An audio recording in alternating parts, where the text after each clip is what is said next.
전등에도 접지선을 이렇게 빼보겠습니다. 빼보고 한번 올려볼게요. 자, 어떻게 되냐면 여기에 엄청나게 복잡한 회로가 만들어졌죠. 이게 무엇을 하는 거냐면 오늘부터 이디라 TV가 여러분들하고 실무에서 누전이 되면 누전 차단기가 내려가고 그 다음 누전을 잡고 막 그러잖아요. 우리가 이론으로 알고 있는 사항들은 많아요. 그런데 실제 실무와 접목해 보려고 하면 이게 맞는지 안 맞는지 모를 수가 있습니다. 그래서 복잡하게 회로를 만들어 놨는데 이걸 그대로 설명하면 여러분들이 알아듣겠습니까? 알아듣지 못하잖아요. 그러니까 하나하나 단계별로 공부를 해보겠습니다. 이 공부가 끝나려고 하면 얼만큼 오래 해야 되느냐? 한 달간은 해야 될 것 같아요. 실무에서 과전류, 누설전류, 이런 거 상당히 중요한 거잖아요. 제일 중요한 게 뭡니까? 누전 차단기가 탕탕 떨어져 버리는 거. 즉, 어디에 쇼트가 나거나 누전이 되거나 이런 부분에 대해서 실무 지식이 있어야 여러분들이 이제 업무를 해 나가는 거예요. 자, 그러면 멀리서나마 일단 설명을 하겠습니다. 자, 여기에는 뭐가 되어 있냐면 접지선에 누설 전류계가 하나 걸려 있어요. 들어오는 전류에는 뭐가 걸려 있냐면 전류계가 하나 걸려 있습니다.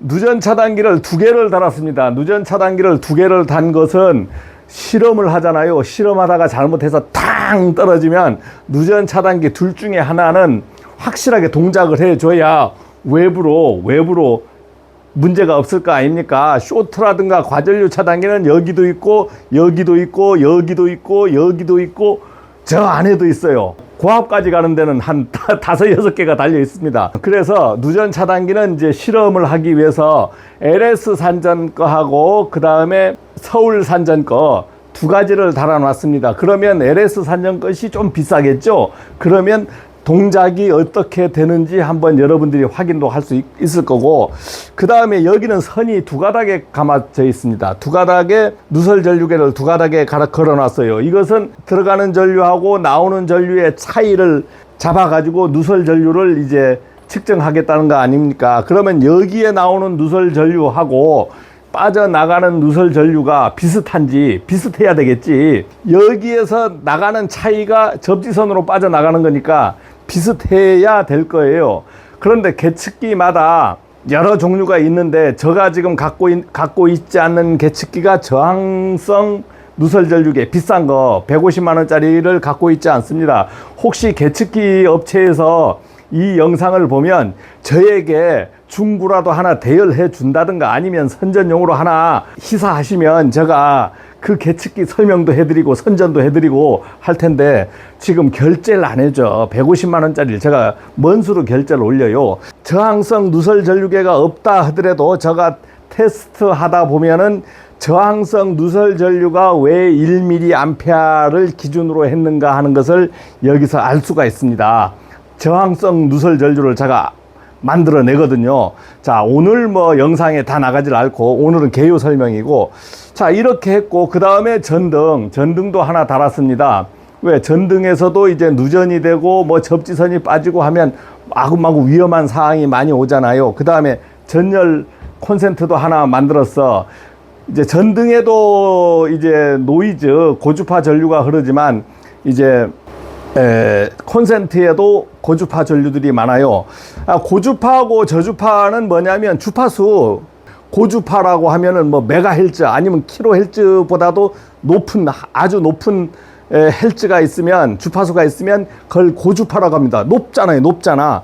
우리 전기에서 주파수는 60헬츠 아닙니까? 이거는 저주파지, 저주파.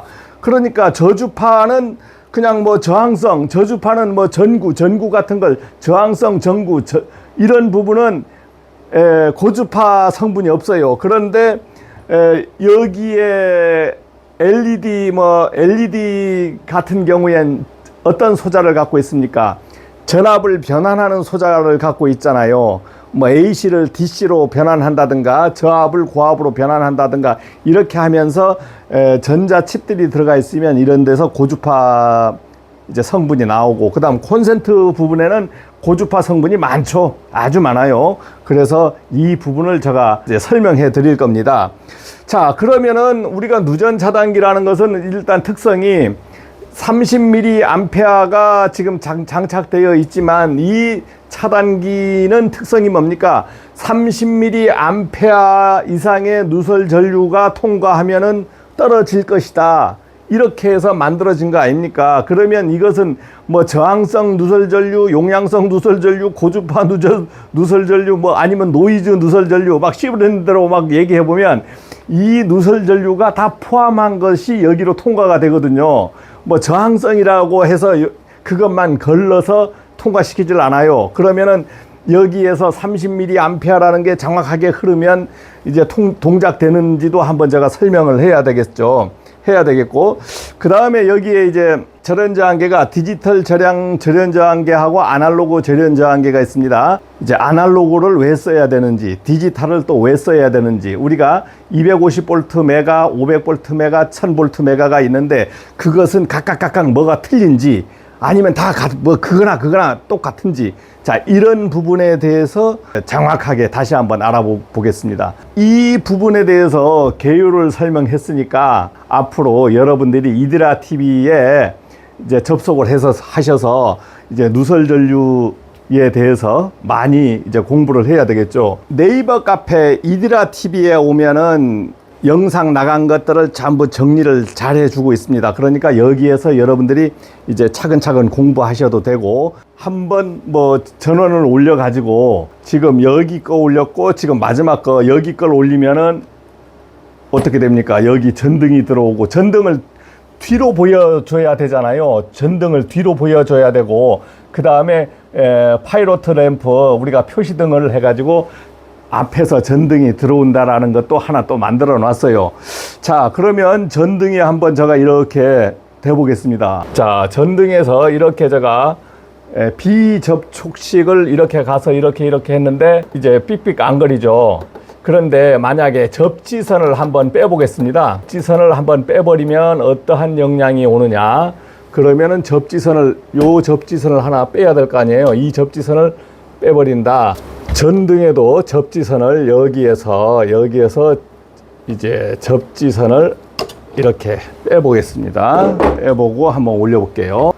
자, 어떻게 되냐면, 자, 접지선을 빼니까 어떻게 돼요? 이 검전기를 갖다 대니까 삑삑거리죠. 거의 가까이 갔는데 삑삑거리죠. 이거는 우리가 비접촉식 검전기라 그래요. 그래서 이렇게 접촉해도 나오지만 거의 가까이 가면 이렇게 자기장으로 삑삑거립니다. 자기장으로 삑삑거려요. 자, 그런데 이것을 만약에 접지를 시켜버렸다. 자, 여기에서 이제 이렇게 삑삑거리지만 삑삑거리죠. 접지를 시켜버리면 괜찮습니다. 떼면은 삑삑거리죠. 그런데 비접촉식인 경우에는 이런 때 갖다 대면 삑삑거려요. 갖다 대면 삑삑거려. 어떤 데는 삑삑거리고 어떤 데는 삑삑 안 거립니다.